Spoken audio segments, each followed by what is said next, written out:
യേശുവിൻ്റെ കൂട്ടായ്മയിലെ സ്നേഹം നിറഞ്ഞ എല്ലാ പ്രിയ സഹോദരങ്ങൾക്കും പുതിയൊരു ദിവസത്തിൻ്റെ എല്ലാവിധ ആശംസകളും നേരുന്നു. അതിരാവിലെ തന്നെ ദൈവവചനം കണ്ടുകൊണ്ടും വായിച്ചുകൊണ്ടും കേട്ടുകൊണ്ടും ദൈവസന്നിധിയിലായിരിക്കുവാൻ ദൈവം നമുക്ക് അവസരം തന്നതിന് നന്ദി പറയാം. ഇന്ന് നമ്മൾ ശ്രവിക്കുന്ന തിരുവചന ഭാഗം യോഹന്നാന്റെ സുവിശേഷം 5-ാം അധ്യായം 24-ാം തിരുവചനം. സത്യം സത്യമായി ഞാൻ നിങ്ങളോട് പറയുന്നു, എൻ്റെ വചനം കേൾക്കുകയും എന്നെ അയച്ചവനെ വിശ്വസിക്കുകയും ചെയ്യുന്നവന് നിത്യജീവനുണ്ട്. അവന് ശിക്ഷാവിധി ഉണ്ടാകുന്നില്ല.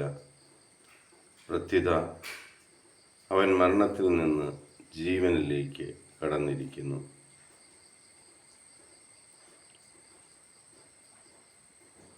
ദൈവവചനം കേൾക്കുന്നവന്, ആ ദൈവത്തിൽ വിശ്വസിക്കുന്നവന് നിത്യജീവനുണ്ടെന്നാണ് ഈശോ നമ്മളെ പഠിപ്പിച്ചിരിക്കുന്നത്.